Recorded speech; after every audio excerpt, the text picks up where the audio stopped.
ये वृंदावन बिहारी लाल की जय। सिपाही ने रावण से कहा, मैंने ऐसा सुन रखा था कि समुद्र के पार लंका में सामने किनारे पर आप विराजते हो।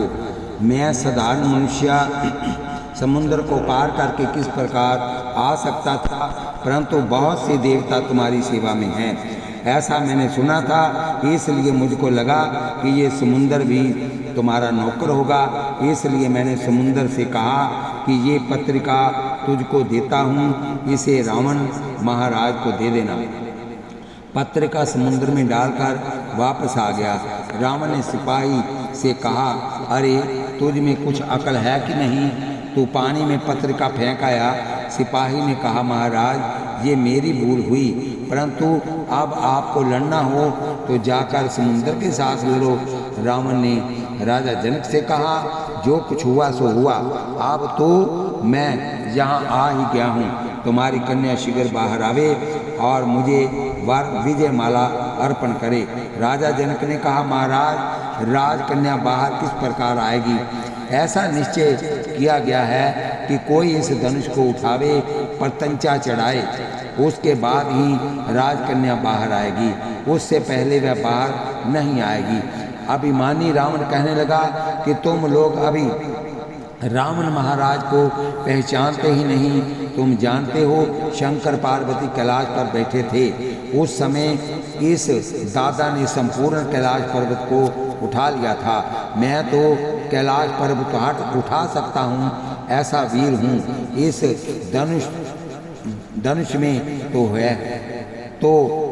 है ही क्या, पुराना धनुष है, एक धक्का मारूं तो टूट जाएगा। बोलिए बांके बिहारी लाल की जय। रावण अभिमान में बोलने लगा, मन में आया सो बकने लगा। माता पार्वती जी को ये ठीक नहीं लगा। उन्होंने शिव गणों को आज्ञा की कि राजकन्या ने मेरी बहुत सेवा की है, मेरी इच्छा है कि सीता जी राम जी को ही विजय माला अर्पण करे और रावण की किरकिरी हो।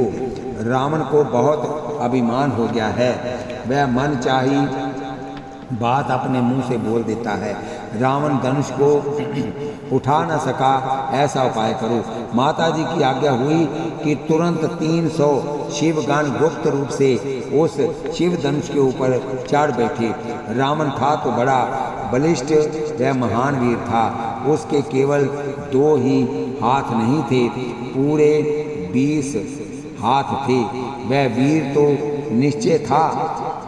300 शिवगण धनुष के ऊपर बैठे थे, फिर भी इतने 19 हाथों से धनुष उठाया, 20वां हाथ पीठ पर रखा। अभिमानी रावण सभा में चारों ओर देखने लगा। उसको ऐसा लगा कि मैंने कितनी अच्छी प्रकार से धनुष उठाया, इनमें से क्या कोई राजा धनुष उठा सका?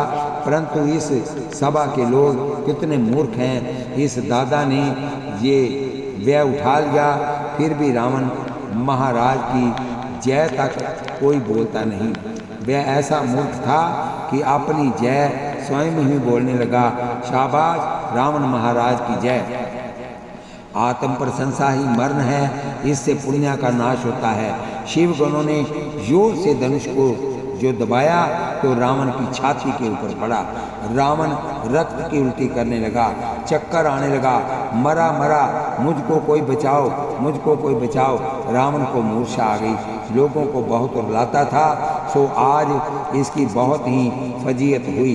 राजा जनक ने सेवकों को आज्ञा की कि क्या देखते हो, ब्राह्मण का शुक्रा है, मर जाएगा तो अनर्थ होगा, मेरी कन्या की लगन में विघ्न आवेगा, इसकी छाती के ऊपर से धनुष खींच कर निकालो।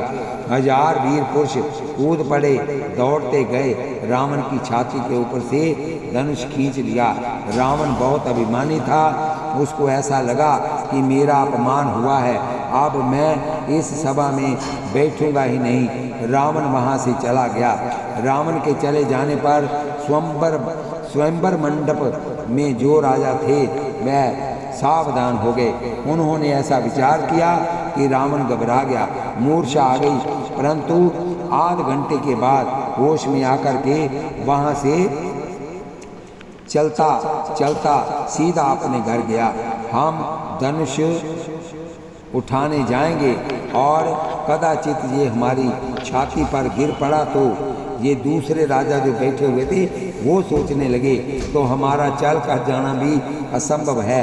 4 जने कंधे पर चढ़ा कर ले जाएंगे, हमारा वहाँ सब कुछ हो सकता है, हमारा वहाँ सब कुछ हो सकता है और अंतिम शव यात्रा ही निकलेगी। रावण जैसे महावीर की ऐसी दुर्दशा हुई। ये भगवान शंकर का धनुष है, ये हमारा काम नहीं। रावण की फजीयत के बाद सभी होशियार हो गए, बातें करने लगे। हम तो सीता जी का विवाह देखने के लिए आए हुए हैं, ये हमारी बहन है, कोई कहे हमारी पुत्री है। सबको विश्वास हो गया कि ये धनुष भयंकर है। सभी सभा स्तंभ हो गई। अब क्या होता है इसे देखने के लिए सभी आतुर हो गए। अब समय आ गया है। ऐसा जानकर विश्वामित्र जी ने रघुनाथ जी को आज्ञा दी, अब उठो उठो राम बन जाओ भव चापा, मेटो तात जनक परितापा। गुरुदेव जी की आज्ञा हुई। राम जी उठकर खड़े हुए, गुरुदेव का वंदन किया। गुरुदेव ने आशीर्वाद दिया। विश्वामित्र जी भगवान शंकर को मनाने लगे। भगवान आज तक तुमको अभिषेक किए बिना कोई दिवस मैंने पानी पिया नहीं, मैंने आपसे कभी कुछ मांगा नहीं। आज मांगता हूँ मेरा राम तुम्हारा धनुष उठाने जाता है। इस धनुष में जो कुछ बार है जड़ता है वह उठाकर ये सब राजा बैठे हैं, इनके ऊपर डाल दो, मेरे राम के लिए धनुष को हल्का कर दो। श्री रामचंद्र जी धीरे धीरे धनुष के पास आए। मर्यादा पुरुषोत्तम की प्रत्येक लीला में मर्यादा है। राम जी ने मस्तक नवाया। राजा जनक को आश्चर्य हुआ कि मेरे धनुष को वंदन करने की कुछ जरूरत नहीं है। श्री राम तो परमात्मा है, परंतु मुझको कितना मान देते हैं। धनुष को वंदन करके प्रभु ने अनायास उसे उठाया। जिस प्रकार बिजली चमकती है उस प्रकार धनुष चमका। ऐसा प्रकाश निकला कि लोगों की आंखों में चकाचौंध आ गई। शब्द हुआ, धनुष के 2 टुकड़े हो गए।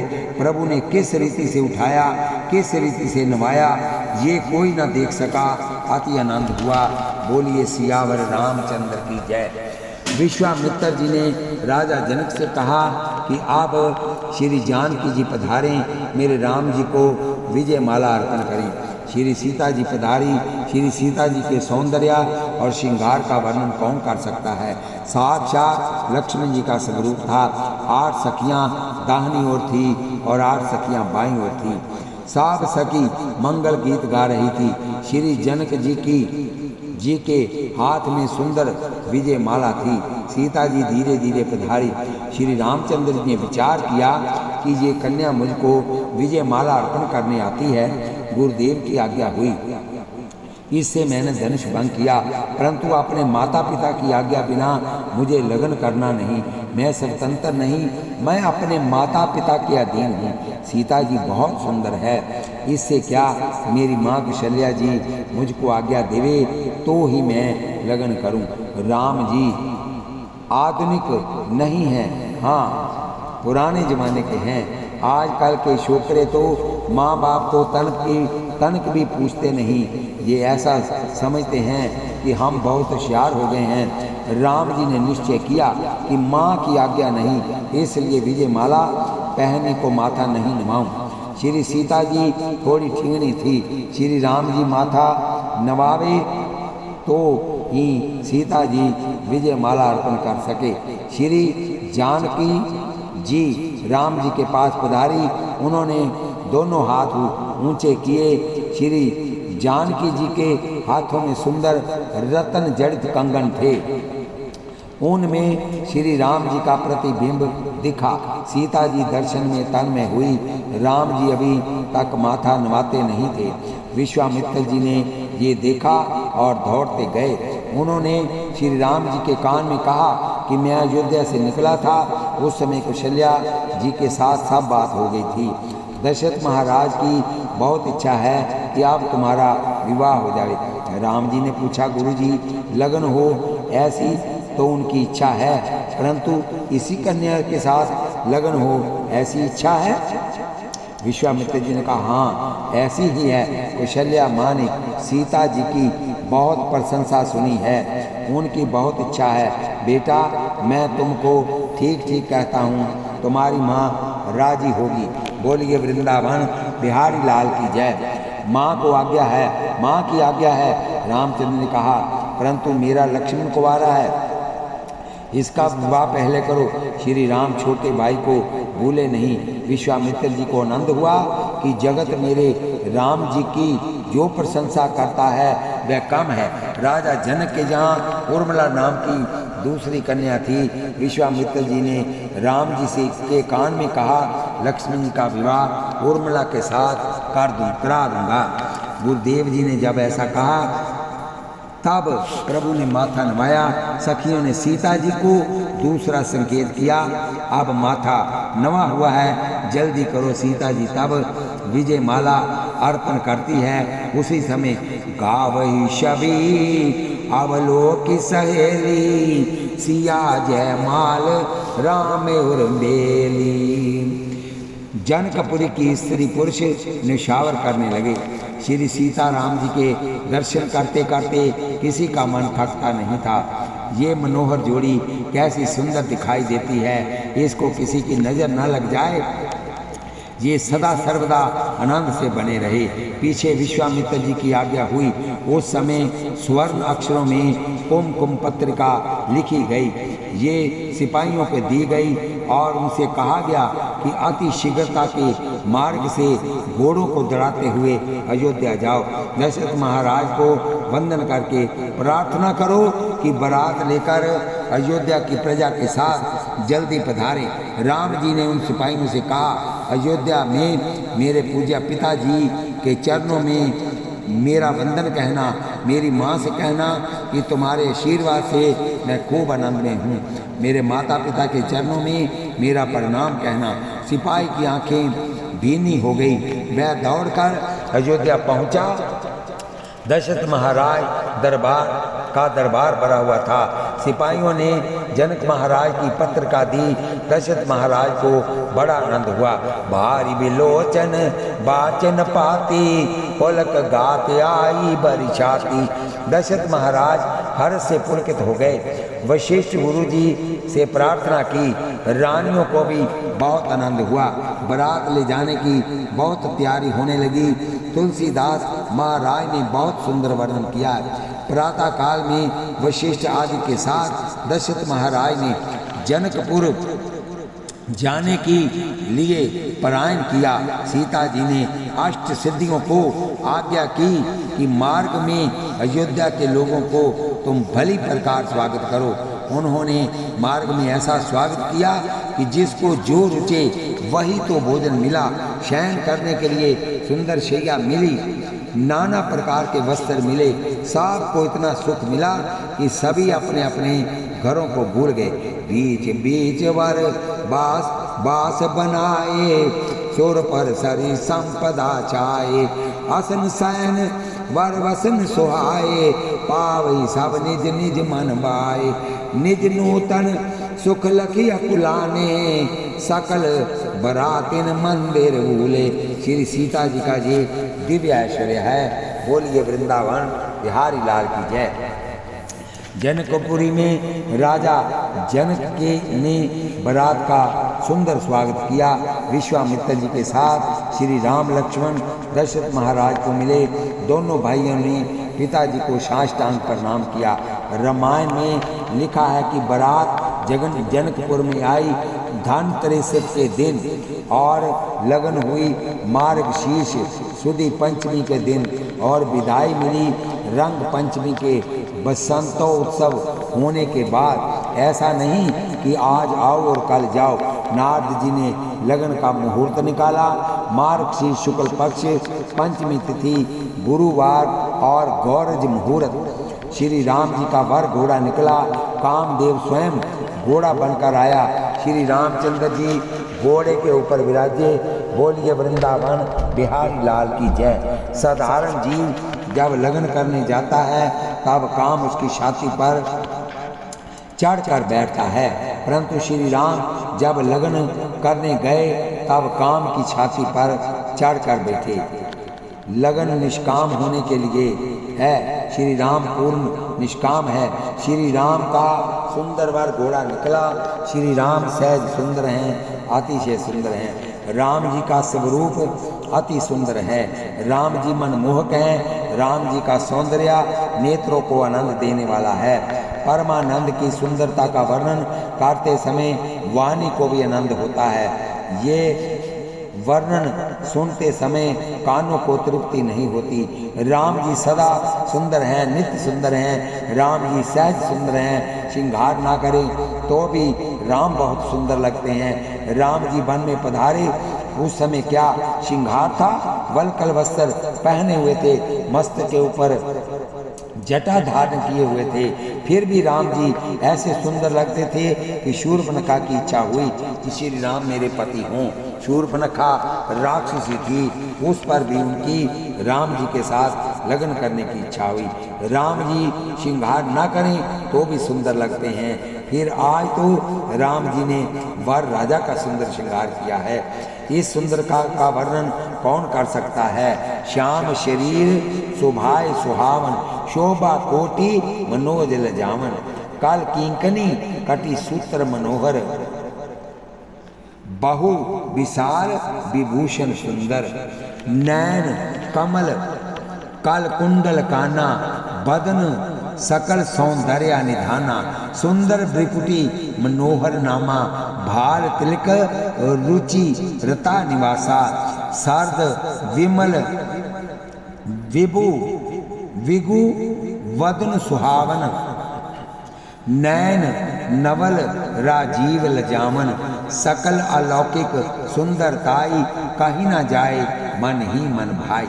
निरखी राम छवि विधि हर्षाने, आठई नैन जानी पछताने। आठही सीता जी माता सुनैना रानी ने आरती उतारी। श्री राम जी का मंगलमय स्वरूप देखते ही सुनैना रानी को आनंद हुआ कि पुत्री बहुत भाग्यशाली है। जो सुख भासिव मातु मन, देखी राम बरवेश। सो न सकई कही कल्प सत, सहस शारदा शेष। श्री राम जी के दर्शन करते समय रानी के मन में थोड़ा ऐसा भाव जगा कि किसी जन्म में ऐसा वर मिले तो मैं भी भाग्यशाली बनूं। ये कितने सुंदर हैं। श्री राम मर्यादा पुरुषोत्तम हैं, इनके विषय में मैं सास हूँ और ये जवाई हैं, ऐसा लौकिक भाव रखना नहीं। ये जीव ईश्वर के साथ परिणय करे तो ही सुखी होता है। कोई स्त्री के साथ अथवा पुरुष के साथ लगन करने से थोड़ा सुख मिलता है, परंतु अंदर की शांति मिलती नहीं। तो परमात्मा के साथ परिणय करते हैं, उनको ही शांति मिलती है। सुनैना रानी को ऐसी ही भावना जागृत हुई थी। सुंदर सुवर्ण सिंहासन में श्री रामचंद्र जी को विराजमान किया। विश्वामित्र जी ने जैसा निश्चय किया हुआ था उसके अनुसार लक्ष्मण जी, भरत जी और शत्रुघ्न जी की लगन भी साथ ही साथ हो गई थी। लक्ष्मण जी उर्मिला के साथ, भरत जी मांडवी के साथ और शत्रुघ्न जी श्रुतकीर्ति के साथ लगन निश्चित हुई। मधुपर्क विधि से पूजा प्रारंभ हुई। पश्चात तो दिव्य श्रृंगार करके श्री सीता जी वहाँ विराजमान किया। वशिष्ठ ऋषि ने अंतापट किया। भाग्यशाली वैष्णव श्री सीताराम जी के दर्शन करने लगे। वशिष्ठ जी ने मंगलाष्ट का प्रारंभ किया। बोलिए बांके बिहारी लाल की जय। उसके बाद शतानंद जी ने मंगलाष्ट बोला। अनेक मंगलाष्ट हुए। लक्ष्मण उर्मिला की लगन विधि भी साथ ही थी। उन ब्राह्मणों ने मंगलाष्टक बोले। परमानंद प्रकट हुआ। पीछे वैदिक विधि से कन्यादान किया गया। 3 पीढ़ी के पुरुषों के नाम का उच्चारण किया गया। श्री सीता जी का हाथ राम जी के हाथ में समर्पण किया। श्री रामचंद्र जी से राजा जनक ने कहा, मैं कन्यादान करता हूँ, इस कन्यादान को तुम स्वीकार करो। प्रतिगृहाताम। श्री राम जी से कहा कि तुम बोलो प्रतिगृहामि, मैंने ये कन्यादान लिया। राम जी तो बहुत सरल हैं, उन्होंने कहा प्रतिगृहामि। उर्मिला जी का हाथ लक्ष्मण के हाथ में दिया और कहा प्रतिगृहाताम, अब तुम बोलो प्रतिगृहामि। लक्ष्मण जी ने बोलने की मना कर दी। उन्होंने विचार किया कि मंगलाष्टक हो गया, कन्या का हाथ मेरे हाथ में आ गया, अब मैं थोड़ा हट करूं तो कोई बाधा नहीं। पुरोहित ने कहा, बोलने की मनाही ही क्यों कर रहे हो? लक्ष्मी जी ने कहा, हम क्षत्रिय लोग प्रतिगृहाताम बोला करते हैं, प्रतिगृहामि ब्राह्मण बोलते हैं। जो दान लेते हैं हम दान किया करते हैं, दान लेते नहीं। पुरोहित ने कहा, तुम्हारे बड़े भाई ने भी तो कहा है। लक्ष्मी जी ने कहा, मेरे बड़े भाई तो बोले हैं, वह भले ही बोले, मैं कोई उनके जैसा बोला नहीं। उनको तो तुम जैसा कहोगे वैसा ही वे करेंगे, मैं प्रतिगृहामि नहीं बोलूँगा। क्षत्रिय को ऐसा बोलने का अधिकार नहीं। हम क्षत्रिय राजा दान लेते नहीं। सभी को खबर मिली कि लक्ष्मण जी मानते नहीं। तब विश्वामित्र जी आए। विश्वामित्र वशिष्ठ जी आए। वशिष्ठ ने कहा कि एक बार लगन में तो ऐसा बोलना ही पड़ता है। लक्ष्मण जी ने कहा, गुरु जी अन्य सब कुछ बोल लूंगा, लेकिन ये प्रतिगृहामि नहीं बोलूंगा। पीछे तो विश्वामित्र जी ने लक्ष्मण के कान में कहा, लक्ष्मण तुम प्रतिगृहामि नहीं बोलोगे। लक्ष्मण जी ने कहा नहीं। तब फिर विश्वामित्र ने धीरे से कहा, याद रखना, तुम प्रतिगृहामि नहीं बोलोगे तो इस कन्या की लगन दूसरे राजकुमार के साथ हो जाएगी, फिर पीछे तू रह जाएगा। लक्ष्मण जी ने कहा, महाराज लगन तो हो गई, मंगलाष्टक तो हो गया। विश्वामित्र जी ने कहा, मंगलाष्टक हो गया, इससे क्या प्रतिगृहामि नहीं बोलोगे तो तब तक लगन पक्की नहीं गिनी जाएगी, तुमको बोलना ही पड़ेगा।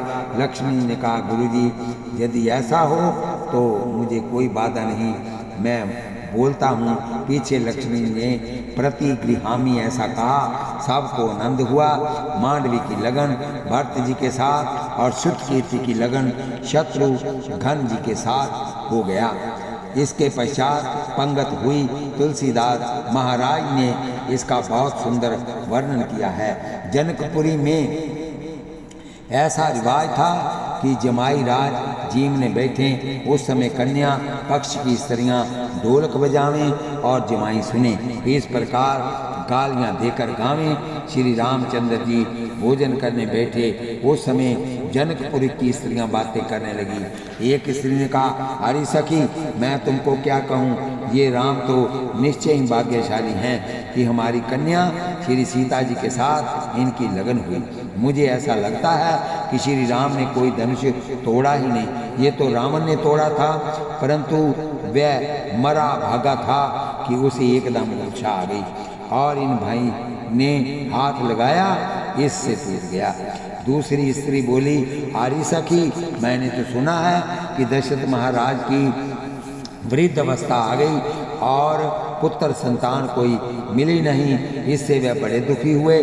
पीछे ब्राह्मणों को बुलाया, कुछ मंत्र जाप कराया, यज्ञ कराया और रानियों को कोई खीर खिलाई। उस खीर को खाने से ये बालक हुए हैं। दशरथ महाराज को रानियों को खीर खिलाने को क्या जरूरत थी, और खीर खाकर उत्पन्न हुए बालकों में क्या शक्ति होगी। ये तो ठीक है कि राम भाग्यशाली है कि धनुष तोड़ा रावण ने और उसका श्रेय भोगते हैं ये श्री राम जी। तीसरी स्त्री ने कहा, इससे तो अयोध्या की स्त्रियां बहुत जबरदस्त हैं, खीर खाती हैं बालकों को। इससे तो अयोध्या की स्त्रियां बहुत जबरदस्त हैं, खीर खाती हैं और बालकों को जन्म देती हैं। राम जी ने समित हास्य किया, कितने प्रेम से बोलती हैं, परंतु लक्ष्मी जी को ये सुहाया नहीं। उनको खीज चढ़ी कि मेरी माता कौशल्या के लिए ये लोग ऐसा बोलती हैं। राम जी ने लक्ष्मण को समझाने लगे, तू क्यों खींचता है, ये तो परिहास करती हैं, तू क्रोध मत कर। लक्ष्मी ने कहा, परंतु बड़े भाई, इन लोगों के घर में ज्ञान की कमी है, विनोद भी विवेक से करना चाहिए, ये तो मन में आवे तो ही बोलती हैं। लक्ष्मी ने खाते खाते जवाब दिया कि अयोध्या की स्त्रियां तो बहुत अच्छी हैं कि खीर खाकर बालकों को जन्म देती हैं, परंतु ये जनकपुर की स्त्रियां ऐसी करामाती हैं कि इनको खीर खाने की भी जरूरत पड़ती नहीं, धरती फटने से ही शोकरियां जन्मती हैं। तुम्हारे यहाँ तो ऐसा रिवाज है। लक्ष्मण जी के ऐसा बोलने से सबको ऐसा विश्वास हो गया कि बड़े भाई थोड़े भोले लगते हैं, परंतु ये बहुत प्रबल हैं। हमारे यहाँ की भी इन्होंने सब बात खुलासा कर दी। श्री एकनाथ महाराज ने रंग पंचमी के उत्सव का बहुत वर्णन किया है। श्री सीताराम जी अंतापुर में खेल रहे थे। माता जी ने हाथ में 2 रतन लेकर राम जी से पूछा कि एक ही के 2 की? मेरे राम में एक रत्न ही है, एक रत्न है, मेरे हाथ में एक रत्न है कि 2? राम जी को वशिष्ठ ने उपदेश दिया था कि जगत में केवल एक परमात्मा ही सत्य है, ईश्वर के बिना जो कुछ वास्ता है वह सब मिथ्या है। एक ही परमात्मा अनेक रूप से विराजे हुए हैं, माया से अनेकता भासती है। इसलिए राम जी ने कहा, एक की। माता जी के हाथ में 2 रत्न निकले। तब सखियां हंसने लगी। राम जी से कहा, आज तक तो तुम अकेले थे, परंतु अब अकेले नहीं, अब तो लगन हो गई है। अब सीता जी राम जी के साथ विराजती हैं। विनोद में भी कोई राम जी का अपमान करे वह लक्ष्मण जी सह सकते नहीं। जहाँ राम जी हैं वहाँ लक्ष्मण जी तो है ही। लक्ष्मण जी को लगा कि मेरे राम बहुत भोले हैं, ये लोग इस कारण हंसते हैं। लक्ष्मण जी ने सखियों को जवाब दिया, मेरे राम जी जो बोलते हैं उसका तुम कोई अर्थ समझती नहीं। सखियों ने पूछा, क्या अर्थ समझते नहीं? अब तो लगन हुई है, इसलिए अकेले नहीं। लक्ष्मण जी ने कहा, राम जी ने जो बोला है इसका अर्थ ऐसा है कि सीता और राम दोनों एक ही हैं। सीता और राम दोनों एक ही हैं, लगन हुए पीछे 2 नहीं, एक ही हैं। श्री सीताराम अभिन्न हैं। आज तक मैं अपने बड़े भाई की सेवा करता था, अब मैं रोज भाभी जी की सेवा भी करूँगा। लक्ष्मण जी ने श्री सीता जी के चरणों में वंदन किया। सखी बहुत राजी हुई कि कैसा सुंदर अर्थ समझाता है। लगन हुए पीछे पति पत्नी द्वैत सिद्ध करे तो गृहस्थ आश्रम सुखमय होता है। जहाँ भेद है वहाँ तो ही दुख है। पति पत्नी का स्वभाव एक ना हो तब तक लगन सफल होती नहीं। तन 2 परंतु मन एक, इनका नाम लगन। पति पत्नी तन से 2 होने पर भी उनका स्वभाव और उनका मन एक हो तो ही सुख मिलता है। पति और पत्नी का लक्ष्य अलग हो तो मतभेद होता है, मतभेद से मन भेद होता है, मन भेद से झगड़ा होता है और झगड़े से अशांति होती है, भय होता है। जहाँ भेद है वहाँ ही भय है, जहाँ अभेद है वहाँ ही अभय है। पति और पत्नी तत्व से तो एक ही है। राम जी ने कहा, परमात्मा एक ही है, माया से ये अनेक रूपों में वासते हैं, सब में एक ही परमात्मा की सता विलास करती है। जनकपुरी के संत ऐसा कहते हैं कि श्री राम जी जनकपुरी में पधारे और इनकी सीता राम जी से साथ लगन हुई। इसके बाद राजा राम जी का वहाँ ही राज्याभिषेक किया था। जनकपुरी के संतों की ऐसी भावना है कि राजा जनक ने कन्यादान किया तथा तब राम जी को घर जमाई बनाकर घर में ही रखने की प्रतिज्ञा की थी। वह संत ऐसा कहते हैं कि हमारे राम जी तो जनकपुरी छोड़कर जाते ही नहीं। जनकपुरी में श्री सीताराम जी अखंड रूप से विराजते हैं। राम जी अयोध्या जाएं तो कैकई उनको वन में भेज देती है ना। जनकपुरी के संतों की ऐसी भावना है कि राम जी जनकपुरी में ही विराजते हैं। सबकी बहुत इच्छा थी कि श्री सीताराम जी को स्वर्ण सिंहासन पर पधराकर जनकपुरी में ही राज्याभिषेक हो। श्री रघुनाथ जी का पहला राज्याभिषेक जनकपुरी में हुआ। स्वर्ण सिंहासन में श्री सीताराम जी विराजते हैं। भाग्यशाली वह प्रजा है जो श्री सीताराम जी के दर्शन करती हैं।